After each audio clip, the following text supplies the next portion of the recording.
Sun is rising, that's time to move broilers. So just going to have a quick look at how that process goes, and it's the little details that make that a safe and quick operation.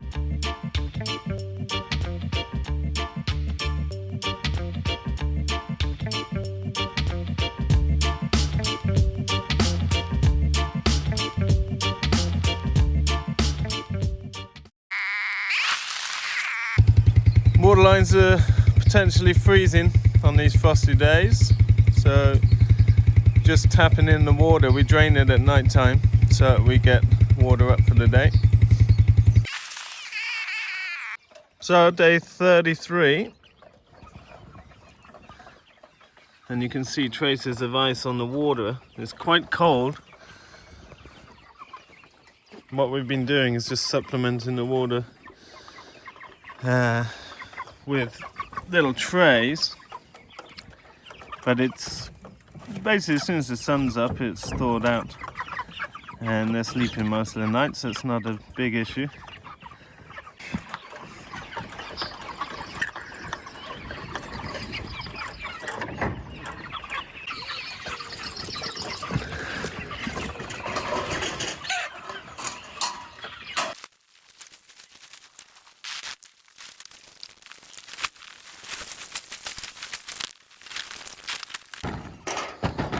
Kristen's just knocking the plastic there to shoo the birds away from the end, and the risk is mainly when you're pulling the contraption along that you will trap a bird under there. But you see it, the dolly lifts it quite high off the ground. The key is confidence, quick rapid movements to get the dolly in, but the other big risk is letting the dolly out. So by tapping on the plastic, the birds move away from the edge. And you can move quite rapidly as long as you pause and let the birds catch up in between. After a few days of daily moves, they get used to this whole process. And so that's the main points you want to worry about, is getting the birds away from the end and really being careful once you release the dolly. You can just see the sun in the last couple of minutes has peaked up over the horizon. So we're not so concerned about the temperatures. The water, they have water late at the night and then first thing in the morning. So they're fine, even though it's slightly cold. It says no frost for the next week and last week, but up here in the microclimate we're in, we do get a bit. So you see the birds are well away and you can be quick and confident. And what I like to do is catch the pen with my other hand, so it's momentarily off the ground, and that way you can do this day in, day out without squashing any birds' legs. But they're growing well, and they're eating all of their food. They tend to go through a growth curve where we've adjusted our feeding regime from industry, because our birds tend to go through a phase where they don't eat as much after about 3 weeks, and then they get hungrier because obviously the birds are outside and they're moving a lot more, and we're doing time controlled grazing where we get them hungry in between. Therefore you have to adjust your feed. So the feed sheets in our book and in our online training, they're the result of a lot of research that we've done in the field using the feeds we have in this particular method, and they're pretty solid to go by. Ideally you want to put these wires at a comfortable standing position, because you're going to lift that up slightly onto the dolly to get the tips of the dolly feet under. So you want to set those at the height that suits you. Now we have multiple people working with the broilers over the years that there's no ideal height, but that's something to consider. And what Kristen's doing right now is putting a tiny bit of residue of the feed on their next spot. So they're right now in the growth curve where they're leaving maybe 5% of their food by morning. And that changes. It's good to observe on a daily basis. Here's their next feed. So this is broiler starch mixed with wheat and oats that we get from local organic farmers. And that's the way we've always raised broilers. We did a lot of feed research because traditionally broilers are raised in 3 different feeds. They have starter, grower, finisher, but it's a very expensive feed.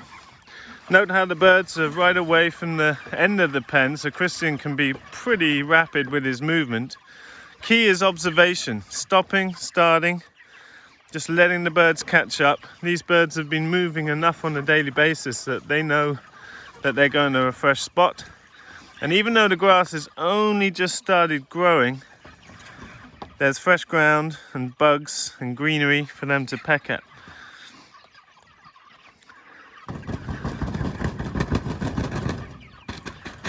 So see how Christian's moved the birds away from the end now, and he can make one fluid, rapid movement.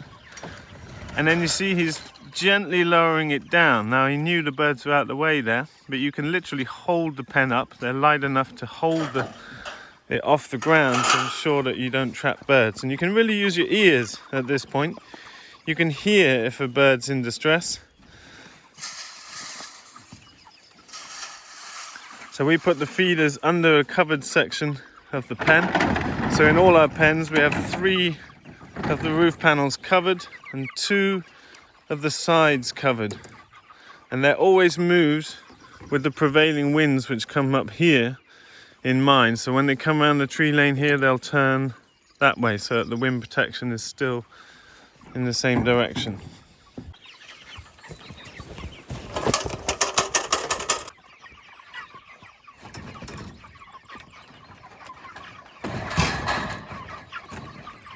So it just takes a couple of minutes a pen to move 75 birds.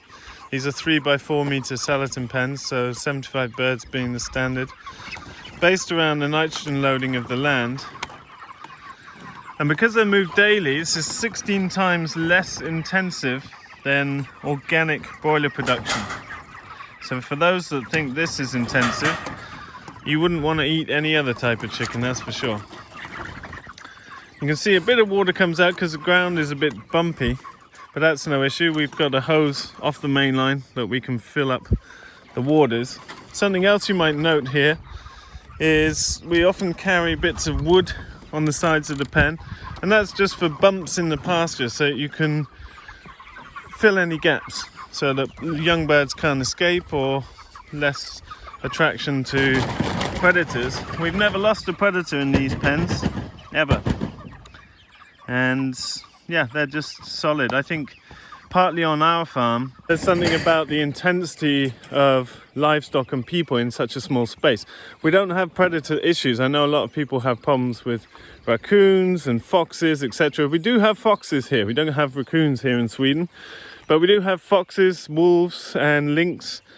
There's even wolverines apparently somewhere around, but very unlikely to see them. But I think because of the amount of intensity in such a small space, there's human smells everywhere, so I think that helps keep predators at bay. We do see foxes quite regularly, but we've never had a single fox take a broiler on this farm. We have other videos on our channel detailing the entire process, including with our other types of pens, the roller pens. Some people have been asking why aren't we using the roller pens at the moment. And it's mainly because these are a small batch for us. It's only 500 birds. For me, the roller pens work best with 4 of the carriages in a 25 and a 50 meter net when you're doing 1,000 birds. Then it really comes into its own. We've done it for 500 and it's definitely quicker in the long run. But I think with the temperatures as they are so early in the season, this is a really early batch for us because we sold out of our winter stocks of chicken earlier than anticipated.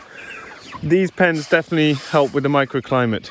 With so much shelter and with the lower roof, they're able to keep heat in there better. So we thought with this time of year, we'll go with this type of pen and just know that it's safe and reliable. We also have plenty of videos about slaughter process, how to run a on-farm slaughtery, how to deal with clean down regulations, etc. You can find all that in previous videos on our channel. We've put a lot of information out about how to do this enterprise efficiently, profitably, keeping nutrients on the farm.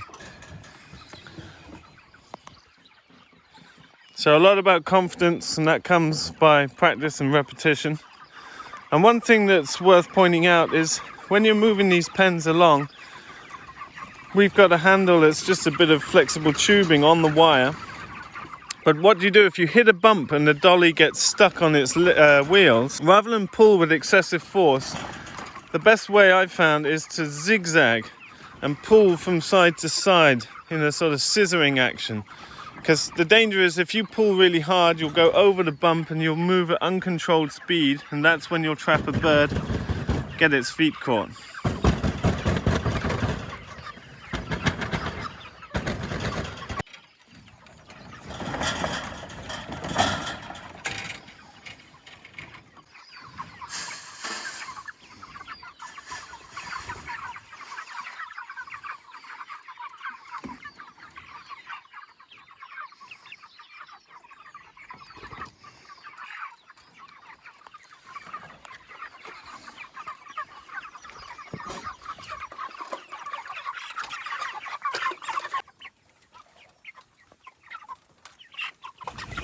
That's what we want.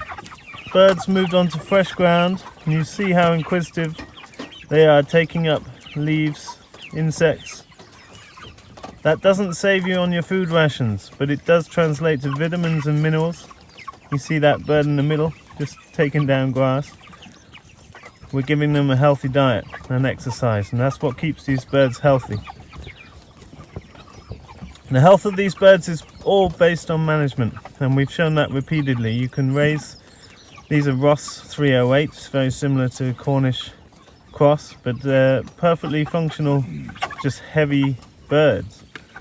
It's all about management, time-controlled grazing, getting them hungry in between, letting them forage and express their natural tendencies.